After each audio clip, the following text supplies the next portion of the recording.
नमस्कार, आप देख रहे हैं साधना न्यूज। मैं हूं आपके साथ सानिसा हरणे। और इस वक्त आपको ये बता दें कि जिस तरह से दूषित पानी कांड की वजह से इंदौर पूरे देश भर में चर्चाओं का केंद्र बना हुआ है, साथ में एनजीटी ने भी इस पर संज्ञान लिया हुआ है। आपको ये भी बताना चाहते हैं कि जहां देश भर में नल जल योजना ने अपना दायरा बढ़ाया है, हर घर शुद्ध जल पहुंचाने की कवायद बढ़ी हुई है, हर व्यक्ति को आज शुद्ध जल मिल रहा है, हर घर में एक नल कनेक्शन है। पर आज सवाल ये उठता है कि जो नल से जो जल हमें मिल रहा है, क्या वो पीने योग्य है, सुरक्षित है? जी नहीं। आज सवाल स्वास्थ्य संकट के ऊपर खड़ा हो गया है। इंदौर में दूषित पानी कांड के बाद अब लोग पानी पीने से पहले एक बार सोचते हैं कि क्या जो पानी हम पी रहे हैं वो स्वच्छ है, सुरक्षित है या नहीं।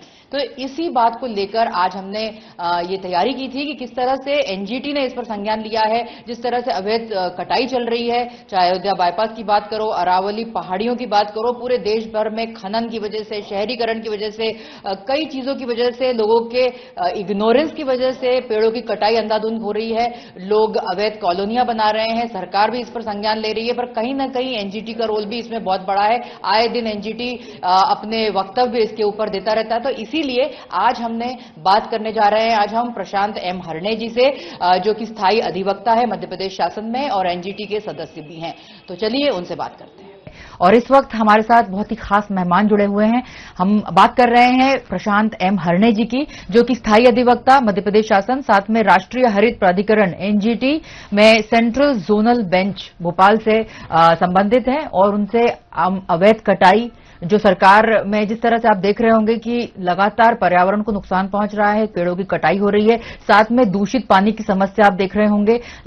इंदौर का जो त्रासदी हुई है, उसके बाद भोपाल में भी दूषित पानी से कई चीजें सामने निकल के आई है। ई कोलाई बैक्टीरिया पाया गया है भोपाल के पानी में भी। तो इन सब तमाम बातों पर सर से बात करेंगे। सर, बहुत स्वागत है हमारे चैनल पर आपका। नमस्कार। सर, जिस तरह से हमारा पहला सवाल यही है कि जब आप एनजीटी से जुड़े हुए हैं, स्थायी अधिवक्ता हैं मध्य प्रदेश शासन में, सरकार को ऐसी कौन सी नीतियां इस संबंध में बनानी चाहिए या पहले से बनी हुई है जिसका पालन नहीं हो रहा है? एनजीटी सबसे मुख्य काम क्या करता है? पेड़ों की कटाई को रोकने के लिए क्या करता है? किस तरह के ट्रिब्यूनल लाए गए हैं?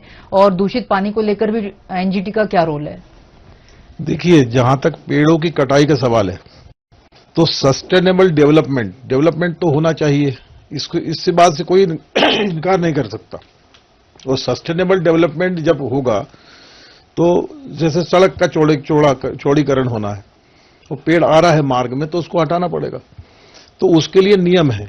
एक वृक्षों का परिरक्षण अधिनियम है मध्य प्रदेश का। उसमें नगर निगम के कमिश्नर, उनको वृक्षाधिकारी नियुक्त किया गया है और उनसे शर्तों के आधार पर परमिशन के लिए अप्लाई किया जाता है। जिसको भी पेड़ काटना है, कोई विभाग हो चाहे कोई प्राइवेट, आपके घर में भी कोई पेड़ है जो आपकी छत को ही खराब कर रहा है, तो वो अब आप, या फिर वो एकदम जर्जर हो चुका है, कभी भी गिर सकता है, ऐसी परिस्थिति में उसको काटने की परमिशन वृक्ष अधिकारी देता है। तो आप किस बारे में पूछना चाहती है? शायद आप अयोध्या बाईपास पे जो... सर, मैं उस पे तो आऊंगी, पर एनजीटी का कितना रोल है अवैध कटाई को रोकने के लिए? नहीं, अवैध कटाई इज डिफरेंट थिंग। अवैध कटाई यानी कोई गलत चोरी से पेड़ काट ले, वो अवैध कटाई हो गई, जिसके पास परमिशन नहीं है। पर विथ परमिशन यदि काट रहा है तो उसमें नियम यह है कि जैसे कोलार रोड बनी, कोलार रोड पर मीडियन सेंट्रल वर्ज पर जो पेड़ थे, जो झाड़ियां थी, मतलब पेड़ नहीं थे वहां पर, झाड़ियां थी, वो 3000 के आसपास थी, उनको काटा गया और उसके एवज में 30,000 पेड़ लगाए गए उसी सेंट्रल वर्ज पे। तो उससे 10 गुना पेड़ लगाए गए। ऐसे ही यहां जो अयोध्या बाईपास में जो नेशनल हाईवे बन रहा है, हालांकि मैं नेशनल हाईवे को रिप्रेजेंट नहीं करता हूं, पर मुझे जानकारी है इसलिए बता रहा हूं आपको कि नेशनल हाईवे पर पहले 10,000 पेड़ काटने का प्रपोजल था। बाद में चिंता व्यक्त की गई सरकारी लेवल पे भी, चीफ सेक्रेटरी साहब के लेवल पे भी, कि भाई इतने सारे पेड़ फिर से एक बार आप सर्वे करिए और इसकी संख्या कम करिए। तो अब करीब 7,000 पेड़ आ रहे हैं, तो उसके सिवा काम होगा नहीं। तो 7,000 पेड़ों के अगेंस्ट 80,000 पेड़ रोपने के लिए प्रपोजल दिया है। डीपीआर में 80,000 पेड़ कलेक्टर भोपाल ने इसके लिए जमीन भी चिन्हित कर ली है, अलॉट भी कर दी है। 80,000 पेड़ लगेंगे और जो जिस स्थान पर पेड़ कट रहे हैं, वहां पर सेंटर वर्ज में और साइड वर्ज पर जितना संभव हो सकेगा उतना डेंस फॉरेस्टेशन। सर एक सवाल उठ रहा है, सर पेड़ काटना बहुत आसान है, एक हरा भरा पेड़ काट देना, उसके बाद आप कह रहे हैं कि उसकी जगह पे पेड़ लगाए जाएंगे। सर उसको एक वृक्ष बनने में बहुत टाइम लगेगा, विस्थापित करने में बहुत टाइम लगेगा, तो सर कैसे एक हरे भरे देखिए अब 10 गुने का मतलब क्या हुआ, इसलिए वो 10 गुना पेड़ लगाने की बात है कि आपने एक पेड़ काटा और उसकी जगह 10 लगा दी, तो 10 पेड़ों को यदि एक साथ आप देखेंगे तो वो एक बड़े पेड़ का रूप तो उसी समय ले लेगा। 10 गुना प्लांटेशन, और ये आने वाली पीढ़ियों के लिए है। ये 10 गुना प्लांटेशन जो हो रहा है, और ऐसा नहीं है कि प्लांटेशन करके भूल जाओ। इसमें ये है जैसे कोलार में है, नगर निगम को 11 करोड़ रुपए दिया पीडब्ल्यूडी ने, और नगर निगम ने वृक्षारोपण किया सेंट्रल बजट पे, और नगर निगम उसकी 5 साल तक देखरेख करेगी जब तक वो फुल्ली ग्रो ना हो जाए पेड़। तो उसके बाद फिर चिंता की बात नहीं है, क्योंकि एक बार वो बड़े हो गए फिर वो अपने आप सर्वाइव हो जाते हैं। ठीक है सर, ये बात रही पेड़ों की। और अभी भी सर ये मुद्दा बना हुआ है सर, आए दिन आपने देखा होगा एनजीटी संज्ञान खुद लेता है, तो आपके जो एनजीटी के मुख्य अधिकारी हैं वो ये संज्ञान ले रहे हैं कि किस तरह से दूषित पानी की वजह से इंदौर में अभी ये जो त्रासदी हुई, 20 लोग मारे गए और दर्जन भर अभी एडमिट भी हैं, वो बैक्टीरिया ई कोलाई की वजह से हुआ है। और सर वही पानी ई कोलाई वाला भोपाल में भी सप्लाई हो रहा है। सीवेज की लाइन और पानी पीने की लाइन दोनों साथ में चली रही है पूरे भोपाल में, कॉलोनीज में आपने देखा होगा। तो सर अभी एक मरा हुआ चूहा भी पाया गया पीने की पानी की लाइन में। सर एनजीटी का कितना बड़ा रोल है, किस तरह से एनजीटी की बातों को गहराई से समझा जाएगा शासन में, क्या इसको रोक पाएंगे? देखिए, सरकार की जवाबदारी होती है कि वो सारे ऐसे मामलों पर अपना मॉनिटरिंग रखे, पर कभी कभी लैप्स हो जाता है। या ये तो जमीन के अंदर का मामला है, पाइपलाइन डली है, पाइपलाइन फूट गई, इस पे किसी का कंट्रोल नहीं, पर पाइपलाइन को अब जब पता लगा है तो उसको ठीक करने का काम सरकार का है या नगर निगम का है। ये नगर निगम के डोमेन में आता है, तो नगर निगम करेगा अपना काम। पर दुर्घटना हुई है, वो तो दुर्घटना हुई है, उसके लिए तो अब हम सहानुभूति दे सकते हैं और उनके परिवार को सांत्वना दे सकते हैं जिनके यहाँ ऐसे कोई कैजुअलिटी हुई है। सर पूरे भारत देश में नल जल योजनाएं बढ़ रही हैं, लगातार ग्रामीण अंचल तक नल जल की योजनाओं से लोगों को घर घर सुरक्षित और आराम से पीने का पानी उपलब्ध कराया जा रहा है। पर सर अब समस्या ये है कि क्या पीने का पानी सुरक्षित है, पीने लायक है? स्वास्थ्य के लिए एक संकट हो गया है। आजकल लोग इंदौर भी जाते हैं, कहीं भी जाते हैं, तो पीने के पानी को एक भ्रम की दृष्टि से देखते हैं। देखिए, अमृत 2 योजना के अंतर्गत केंद्र सरकार की योजना है, जितना भी अनट्रीटेड वाटर जो अभी तक खुले में बहता रहता था, या जो वाटर बॉडीज में जाके, पानी का स्वभाव है नीचे की तरफ बहना और वाटर बॉडीज नीचे की तरफ होती है, तो जितना भी गंदा पानी था अभी नदियों में, तालाबों में, पॉन्ड्स में, इनमें जाके मिलता था। अब अमृत 2 के तहत सब जगह एसटीपीज का निर्माण हो रहा है, कई जगह हो चुका है, कई जगह काम चल रहा है, बहुत तेजी से काम चल रहा है। तो एसटीपीज जब बन जाएंगे तो वो जो गंदा पानी है वो ट्रीट होके, और वो जो उससे जो साफ पानी निकलेगा उसको एग्रीकल्चर में इसमें यूज किया जाएगा। तो प्रयास ये है, बहुत पिछले 10 सालों में इस पर इतना काम हुआ है सरकार के स्तर पे कि जैसे नर्मदा नदी की हम बात करें तो नर्मदा नदी के किनारे पूरे 1300 किलोमीटर के स्ट्रेच में जितने भी शहर आते हैं उन सब में एसटीपी का निर्माण चल रहा है, हो गया, चालू हो गया, अमरकंटक में चालू हो गया, जबलपुर में चालू हो गया, और कई शहरों में, मतलब 29 शहर हैं, उनमें से 17-18 जगह एसटीपी स्टार्ट हो गए। नर्मदा में गंदा पानी मिलना बंद हो गया धीरे धीरे। देखिए, पर एक मेरा अभी निवेदन है इस चैनल के माध्यम से कि जब तक लोग स्वयं ये नहीं सोचेंगे कि ये नदियां, ये तालाब ये हमारे हैं और इनको स्वच्छ रखना हमारी जिम्मेदारी, इट इज कॉन्स्टिट्यूशनल ड्यूटी, ये पर्यावरण की रक्षा करना ये कॉन्स्टिट्यूशनल ड्यूटीज में दिया गया है और ये हर प्रत्येक नागरिक का कर्तव्य है। परंतु क्या है कि हम लोग हमारी जिम्मेदारी को नहीं समझते हैं। हर बार सरकार को कोसना, सरकार के ऊपर ही आरोप लगा देना ठीक नहीं होता है। कचरा, अगर आप कचरा करेंगे ही नहीं तो गंदगी होगी क्यों? सफाई करने से अच्छा कचरा गंदगी करना बंद कर दो। तो लोगों को जागरूक होना पड़ेगा मास लेवल पर इसमें, और सभी लोगों को यह सोचना पड़ेगा। नर्मदा को लोग मां की तरह पूछते हैं, परंतु नर्मदा में ही गंदी कचरा डालते हैं। क्या आवश्यकता है डालने की? आप मत डालिए। वहां साबुन लगा के नहाते हैं, साबुन से कपड़े धोते हैं। तो ये सरकार कहां तक पूरा 1300 किलोमीटर के दोनों तरफ के 13 दूनी 2600 किलोमीटर हो गया, कहां तक मॉनिटरिंग करेगी?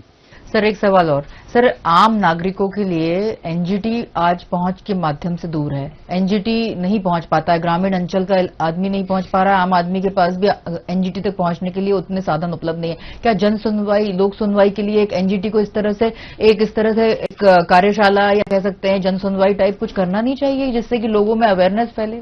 देखिए, नेशनल ग्रीन ट्रिब्यूनल जो है उनको इनहेरेंट पावर से और वो पेपर की कटिंग से, पेपर के अखबार की जो न्यूज है उससे भी कॉग्निजेंस ले लेते हैं।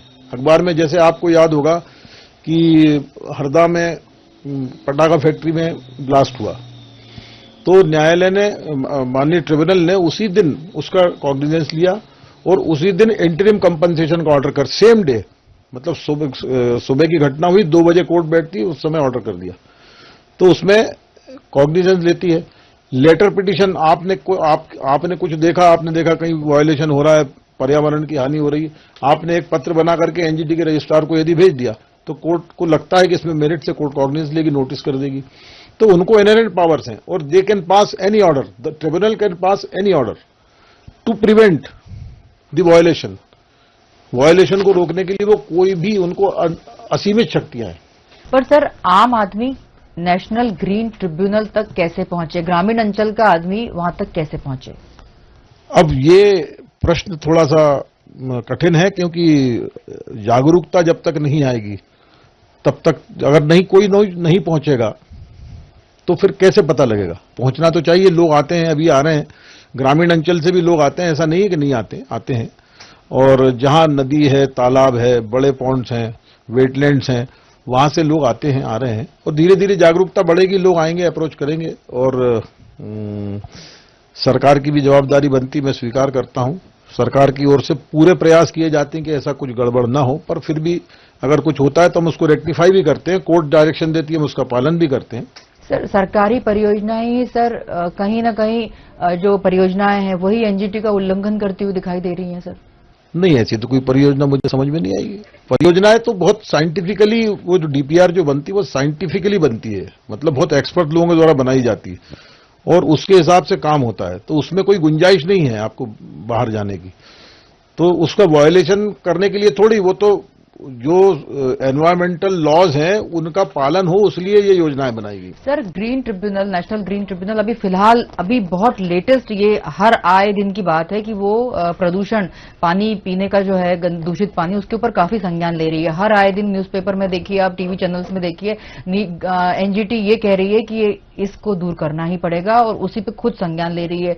चाहे नगर निगम कमिश्नर हो, चाहे मुख्यमंत्री डॉक्टर मोहन यादव हो, सभी के लिए कहीं ना कहीं कुछ गाइडलाइंस एनजीटी से लागू होती हुई नजर आ रही है। सर दूषित पानी की बात कर रहे हैं, तो सर क्या गाइडलाइंस आपको देखने को मिली? क्या गाइडलाइंस होंगी दूषित पानी ना सप्लाई हो, ना मिले? देखिए, सीधे सीधे डायरेक्शन है कोर्ट के कि there shall be no discharge of untreated water into any water body throughout the country. It is the law itself. और रूल 4 जो वेटलैंड रूल्स जो बने हैं, उसमें रूल 4 ये कहता है कि there shall be no construction within 50 metres from the full tank level of the water body. कोई कंस्ट्रक्शन नहीं होना चाहिए। सर ये इंदौर त्रासदी होने के बाद, माफ कीजिए सर आपकी बात बीच में रोक रही हूं, इंदौर त्रासदी, दूषित पानी जो कांड हुआ है उसके बाद ही सबकी आंखें खुली हैं? नहीं, ऐसा नहीं है, ऐसा नहीं है। ये कांड नहीं हुआ, किसी की जानबूझ के किया गया कृत्य होता है, तब आप जवाबदारी ठहरा सकते हो। ये बरसों से वहां पाइपलाइन डली हुई थी, मुझे बहुत जानकारी नहीं है, पर जो मुझे समझ में आता है कि वो पाइपलाइन कुछ अंदर कुछ फॉल्ट हुआ, कुछ फूट गई होगी पाइपलाइन सीवेज वाली, और वो जाके पीने के पानी की पाइपलाइन से मिल गया। आप ये जानते हैं कि सर टंकियों में काई जमना, सालों से टंकियां साफ नहीं हो रही थी, अब जाके जब इंदौर में ये जो दुर्घटना आपने कहा घटी है, दुर्भाग्यवश हुआ है, ये सब अचानक ये सामने आया है, पर सर इसके बाद ही टंकियां साफ होना शुरू हुई हैं, इसके बाद ही ये लोगों को पता चलना शुरू हुआ है कि पानी की लाइन और सीवेज की लाइन हर जगह पास पास जुड़ी हुई है।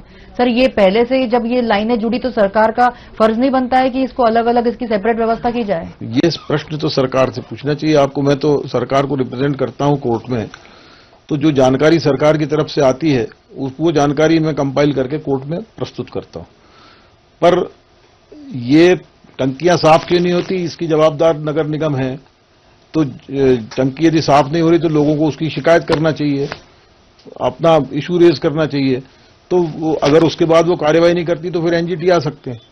पर सवाल ये है कि being government lawyer I can not answer this question because I have a limited scope to answer the questions. These are directly related to the authorities.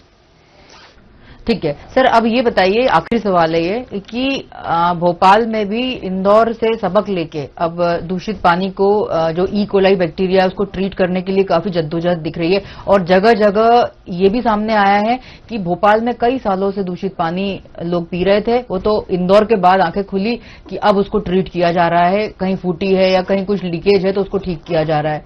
तो एनजीटी इसमें क्या संज्ञान लेगा? अब एनजीटी वो उनका डिस्क्रिप्शन है, वो उस बारे में मैं कुछ कह नहीं सकता। यदि संज्ञान लेती है एनजीटी तो उसमें डायरेक्शन जो इशू होंगे वो कंप्लाई किए जाएंगे। सर नेशनल इशू तो अभी अरावली पर्वतमाला चल रही है, तो सर अरावली पर्वतमाला में सर जिस तरह से वो ग्रीन ट्रिब्यूनल है पूरा, उसमें अवैध खनन जबरदस्ती उसमें जो है खुदाई चलती रहती है, तो शहरीकरण, ये सारे कारण है उसमें, तो सर उसको कैसे रोकेगी सरकार? अभी केंद्रीय मंत्री जो हैं यादव जी हैं शायद, एमओईएफसी से भूपेंद्र यादव, उन्होंने स्टेटमेंट दिया हुआ है कि हम अरावली पर्वत में खुदाई नहीं होने देंगे, कोई वहां पर खदान नहीं चालू होगी। और अवैध उत्खनन तो देखिए सब जगह होता है, लोग कर लेते हैं चोरी छुपे, पकड़ में आते हैं, फिर उन पर जुर्माना होता है, जो प्रावधान है, जो कानून है उसके मुताबिक उन पर कार्रवाई होती है। पर इसको रोक, जेल भी जाते हैं लोग, पर करते हैं चोरी, उसके लिए जो कानून है उसी के हिसाब से कार्रवाई की जा सकती। हम 24 घंटे इतने बड़े एरिया में, भारतवर्ष का इतना बड़ा एरिया है जहां पर खुदाई हो सकती है, खदानें हैं या कोई मिनरल्स हैं, उसकी 24 आवर्स चौकीदारी प्रैक्टिकली पॉसिबल नहीं है। तो चोरी होती है तो उसको उस पर रोक लगाई जाती है, उस पर जुर्माने होते हैं, कार्रवाई होती है। सर जाते जाते क्या संदेश देना चाहेंगे हमारे दर्शकों को कि किस तरह से उनकी भूमिका हो, दूषित जल से भी बचें, अपने पेड़ों को भी बचाएं, क्या कुछ कहेंगे? देखिए, संविधान ने हमको मूलभूत अधिकार प्रदान किए हैं, उसके बारे में तो सबको पता है कि हमारा ये अधिकार है, वो अधिकार, सब पता है। पर संविधान में हमारी मूलभूत जो कर्तव्य हैं उनके बारे में जागरूक नहीं है नागरिक, लोग जागरूक नहीं है। आज स्वच्छ भारत अभियान चालू होने के बाद से काफी हद तक लोगों में जागरूकता आई है कि लोग कचरा सड़कों में डालना इन्होंने बंद कर दिया, काफी कुछ हद तक बहुत वहां फर्क पड़ गया।